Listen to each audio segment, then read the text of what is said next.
Hello, welcome to my YouTube channel. आज हम IPC यानी इनऑर्गेनिक फार्मास्यूटिकल केमिस्ट्री में बहुत ही इम्पोर्टेंट टॉपिक पर बात करने वाले हैं, जो कि एंटासिड है। एंटासिड एंटासिड क्या है, जब आइए इसके बारे में जानते हैं। Antacid are such a substances which are used to neutralize the excess amount of acid present in stomach।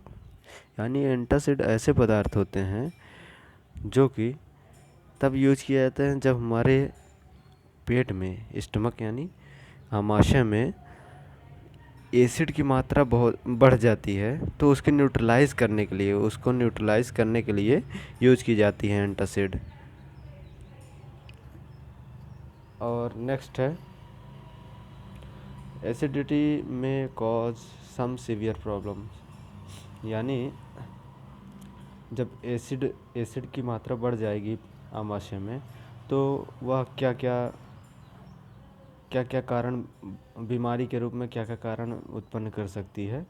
जैसे पेन होगा, स्टमक में पेन होगा, अल्सरेशन यानी अल्सर यानी आप घाव कह सकते हैं, स्टमक की वॉल पर घाव हो सकता है एसिड की मात्रा बढ़ने से। इनएक्टिवेट पेप्सिन प्रोटियोलिटिक एंजाइम, यानी पेप्सिन का इनएक्टिवेशन होने लगेगा, पेप्सिन इनएक्टिवेट लगेगी, अक्रिय होने लगेगी, जिससे कि प्रोटियोलिटिक एंजाइम जो हैं उनका फॉर्मेशन नहीं होगा। प्रोटियोलिटिक एंजाइम वो होते हैं जिनके फॉर्मेशन से प्रोटीन का पाचन होता है। तो अगर बहुत ही ज़्यादा बढ़ जाएगी एसिड हमारे स्टमक में, तो प्रोटियोलिटिक एंजाइम इनएक्टिवेट हो जाएंगे। आगे नेक्स्ट पॉइंट बात कर लेते हैं, stomach pH range from 1 to 7। Stomach का पीएच जो होता है वो 1 से लेकर 7 तक पीएच होता है, यानी 1 से 7 तक स्टमक का पीएच हो सकता है। जो जब खाली पेट रहता है तो कम रहता है, पीएच बहुत कम रहता है। एम्प्टी स्टमक है लेस पीएच, यानी खाली पेट रहेगा तो पीएच कम रहेगा, लगभग एक या एक लगभग एक रहता है पीएच। विथ फूड यानी फूड के साथ हाई पीएच नियर अबाउट 7, यानी कि जब हम भोजन कर लेते हैं तब पीएच जो होता है हमारे पेट का, हमारे स्टमक का, वो 7 नियर अबाउट 7 तक पहुंच जाता है। अब आगे हम बात करेंगे सिम्टम्स ऑफ हाइपर एसिडिटी, यानी हाइपर एसिडिटी के क्या क्या लक्षण हो सकते हैं। जैसे गैस्ट्राइटिस का मतलब है इन्फ्लेमेशन इन गैस्ट्रिक म्यूकोसा, यानी गैस्ट्रिक म्यूकोसा एक वॉल होती है जो कि स्टमक के अंदर पाई जाती है, स्टमक की लेयर होती है, जिससे वह स्टमक को बचाती है एसिड से। वो म्यूकोसा लेयर होती है, वॉल ऑफ स्टमक, यानी आगे लिखा ही है वॉल ऑफ स्टमक की दीवार होती है। सेकंड पॉइंट होता है पेप्टिक अल्सर। पेप्टिक अल्सर का मतलब है कि इंटेस्टाइन, पेप्टिक का मतलब इंटेस्टाइन, अल्सर मतलब घाव हो जाना। तो दूसरा कारण हो सकता है हाइपर एसिडिटी का के लक्षण हो सकते हैं, जैसे वॉल ऑफ इंटेस्टाइन सोर हो जाएगा, सोर यानी घाव हो जाएगा, इंटेस्टाइन की वॉल पर घाव हो सकता है। तीसरा है हर्टबर्न, यानी सीने में जलन होगी। अब ideal property of antacid, ideal property के बारे में जानते हैं। इसमें फर्स्ट पॉइंट जो है, it should not be absorb in systemic circulation cause systematic alkalosis, यानी कि यह सिस्टमेटिक अल्कोहल प्रणालीगत सर्कुलेशन का मतलब आप समझ रहे हैं। सर्कुलेशन का मतलब होता है कि जब ब्लड का सर्कुलेशन का मतलब है ब्लड से रिलेटेड है, कि ब्लड का सर्कुलेशन जब होता है तंत्र में, सिस्टम में, तो वो उस सिस्टम में एंटासिड एल्कोलोसिस यानी क्षारीयपन, तो एल्कोलोसिस नहीं उत्पन्न करना चाहिए इसको। जैसे हम एंटासिड ले रहे हैं और वो ज़्यादा मात्रा में हो जाएगी तो एल्कोलोसिस उत्पन्न कर सकती है, इसलिए हमको नॉर्मल मात्रा में ही लेना चाहिए, जिससे कि वो ब्लड में पहुंचकर एल्कोलोसिस उत्पन्न ना करे। सेकंड पॉइंट है, it should not cause constipation, यानी इसे कि कब्ज उत्पन्न नहीं करना चाहिए, कॉन्स्टिपेशन उत्पन्न नहीं करना चाहिए। थर्ड पॉइंट है it should act rapidly for prolong time, यानी एंटासिड जब हम लें, यानी कि एंटासिड जब भी हम लें तो बहुत जल्दी उसको अपना काम शुरू कर देना चाहिए और लंबे समय तक वो अपना काम करता रहे। तो एंटासिड की आइडियल प्रॉपर्टी अच्छी गुड आइडियल प्रॉपर्टी होगी, आदर्श गुण होंगे एंटासिड के। पीएच सेकंड नेक्स्ट पॉइंट है pH should be in between 4 to 6, यानी इसका पीएच 4 से 6 के बीच में होना चाहिए। ज़्यादा पीएच हो जाएगा तो प्रॉब्लम कर सकता है स्टमक की म्यूकोसल वॉल को। और नेक्स्ट पॉइंट है should not evolve much gas, यानी इसके यूज़ करने के बाद ऐसा ना हो कि बहुत ज़्यादा गैस उत्पन्न करने लगे, बहुत ज़्यादा डकार आने लगे, ऐसा नहीं होना चाहिए। Should not interfere with food, यानी फूड के साथ कोई भी किसी भी प्रकार का इंटरफेयर नहीं होना चाहिए। ओके, नेक्स्ट पॉइंट है should be palatable and inexpensive, यानी कि यह निगलने लायक रहे, अच्छे से निगला जा सके, पैलेटेबल मीन्स, और इनएक्सपेंसिव ज़्यादा महंगा नहीं होना चाहिए। तो ये थे आइडियल प्रॉपर्टी ऑफ एंटासिड। अब नेक्स्ट हम बात करेंगे क्लासिफिकेशन ऑफ एंटासिड, एंटासिड के क्लासिफिकेशन के बारे में। एंटासिड 2 टाइप के होते हैं, नॉन सिस्टमिक एसिड और सिस्टमिक एसिड, 2 टाइप के होते हैं। तो सिस्टमिक एसिड के बारे में सबसे पहले बात करेंगे। सिस्टमिक एसिड क्या होते हैं? Not soluble and not absorb, do not produce systemic electrolyte alteration and alkalosis, यानी कि जो नॉन सिस्टमिक एसिड होते हैं, एंटासिड होते हैं, वो एब्जॉर्ब नहीं होते। कहाँ एब्जॉर्ब नहीं होते? डायरेक्ट ब्लड में एब्जॉर्ब नहीं होते, और ना ही सिस्टमिक इलेक्ट्रोलाइट, यानी प्रणालीगत जो भी इलेक्ट्रोलाइट्स होते हैं, मिनरल्स होते हैं, उनमें अल्ट्रेशन का मतलब होता है अदला बदली, उसमें अदला बदली नहीं करते कि सोडियम का पोटेशियम, ऐसा कुछ नहीं, ये इस नॉन सिस्टमिक एसिड होते हैं, और ये एल्कोलोसिस भी उत्पन्न नहीं करते। अब इनके क्या एग्जाम्पल हैं नॉन सिस्टमिक एसिड का? जैसे एल्युमिनियम साल्ट हो गया, मैग्नीशियम साल्ट और कैल्शियम साल्ट। एल्युमिनियम साल्ट में क्या आता है? एल्युमिनियम हाइड्रोक्साइड, AlOH का थ्राइस, और एल्युमिनियम फॉस्फेट आता है, AlPO4, एल्युमिनियम फॉस्फेट हो गया। अब मैग्नीशियम साल्ट में हम देख लेते हैं कि MgCO3 मैग्नीशियम कार्बोनेट, और मैग्नीशियम ट्राइसिलिकेट है दूसरा, 2MgO3SiO2 इंटू X का मतलब 10H2O, 2MgO3SiO2 इंटू XH2O, ये था मैग्नीशियम ट्राइसिलिकेट का formula, 2MgO into 3SiO2 into XH2O, यानी कि X का मतलब 10H2O, 10 पार्ट ऑफ H2O होता है। और नेक्स्ट है MgO, मैग्नीशियम ऑक्साइड MgO, और कैल्शियम साल्ट में सिर्फ एक ही है, कैल्शियम कार्बोनेट CaCO3। फिर आगे हम सिस्टमिक एसिड के बारे में बात कर लेते हैं। सोडियम बाइकार्बोनेट है, जिसमें सिस्टमिक एसिड जो होता है उसका एग्जांपल सोडियम बाइकार्बोनेट है, NaHCO3। यह था सोडियम बाइकार्बोनेट का फॉर्मूला। और सोडियम सिस्टमिक जो एसिड होता है वो सॉल्युबल होता है, और यहाँ जैसे नॉट सॉल्युबल लिखा है, ये सॉल्युबल होता है, नॉट एब्जॉर्ब लिखा है, एब्जॉर्ब होता है systemic. Do not produce systemic alkalosis, ये जब सॉल्युबल होगा, एब्जॉर्ब होगा ब्लड में, तो इस सिस्टमिक एल्कोलोसिस भी उत्पन्न करेगा, अल्ट्रेशन ऑफ इलेक्ट्रोलाइट भी उत्पन्न करेगा। ये सिस्टमिक एसिड जो होता है हमारी बॉडी के लिए अच्छा नहीं होता है। ये तभी दिया जाता है जब कोई भी पर्सन अगर पॉइज़न इनटेक कर लिया है, तो उसको उस पॉइज़न को बाइंड करके ये सिस्टमिक एसिड बाहर लेके जाता है। बाइएनर्स, तो तभी ये यूज़ किया जाता है, वरना ये सोडियम बाइकार्बोनेट सिस्टमिक एसिड जो होता है वो एज ए एंटासिड बहुत ही कम यूज़ किया जाता है, because it is harmful for our body. अब आगे हम बात कर लेते हैं सोडियम बाइकार्बोनेट के बारे में। बात कर लेते हैं, जो कि बहुत ही इम्पोर्टेंट है, एग्ज़ाम के पॉइंट ऑफ व्यू से आता ज़रूर है। तो सोडियम बाइकार्बोनेट का सबसे पहले फार्मूला NaHCO3 होता है, सोडियम बाइकार्बोनेट NaHCO3, और इसका मॉलिक्यूलर वेट 84 होता है, 84।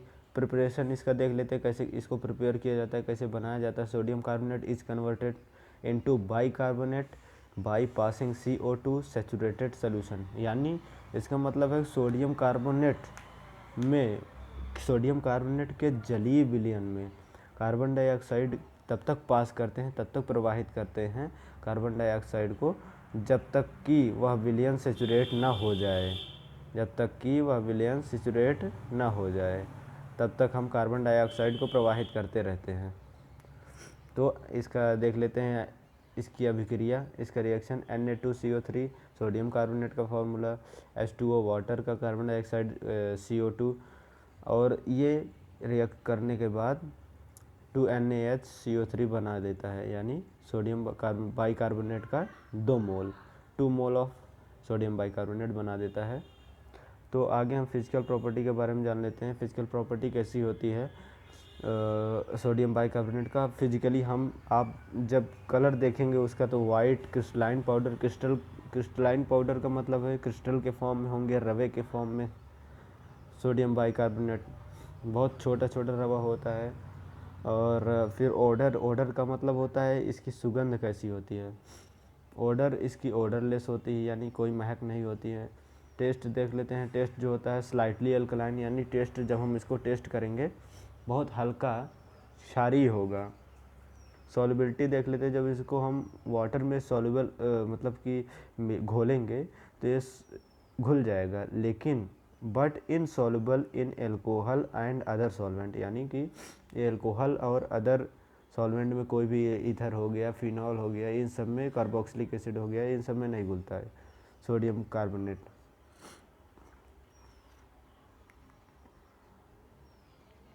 पॉइंट्स आप देख लेते हैं, आगे के जो पॉइंट्स है।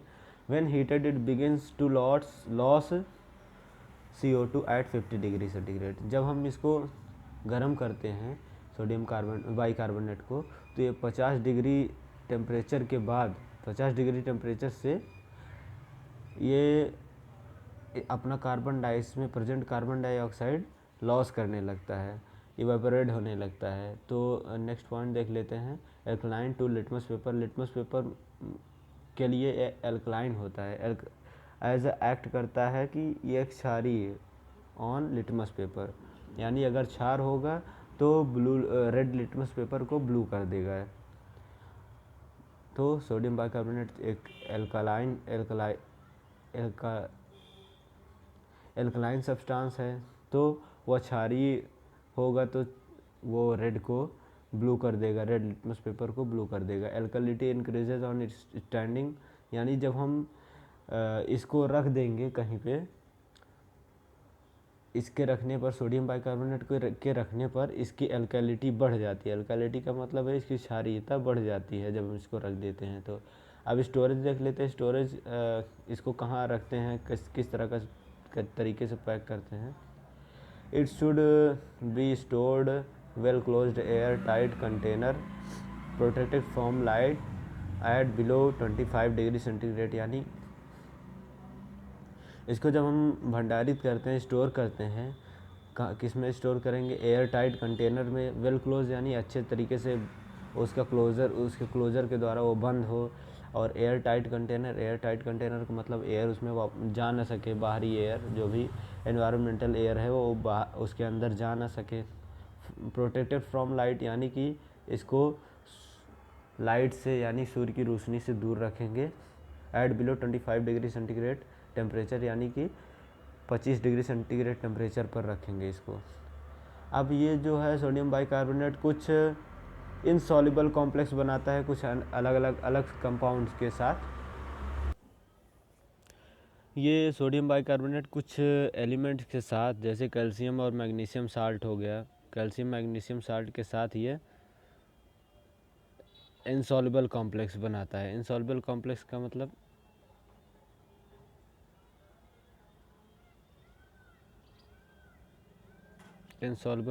का मतलब जिसमें जो इसमें घुल नहीं सकता उसके साथ, जैसे कैल्शियम और मैग्नीशियम साल्ट हो गए, ये इसके साथ घुल नहीं सकता। तो ये और सिस्प्लाटिन हो गया, ऑक्सी टेट्रासाइक्लिन हो गया, इन सब के साथ इनसॉल्युबल कॉम्प्लेक्स बनाएगा सोडियम बाइकार्बोनेट। नेक्स्ट पेज पे आइए चलते हैं हम लोग।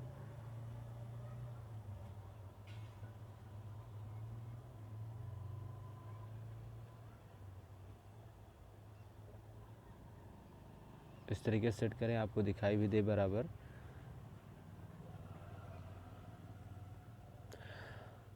फिर ये susceptible to inactivation of drug, यानी कि इन जैसे adrenaline, HCl, benzyl penicillin, adrenaline, HCl, benzyl penicillin, potassium isoprenaline, इन सब के साथ ये संदेह है कि इनको इनएक्टिवेट कर देगा।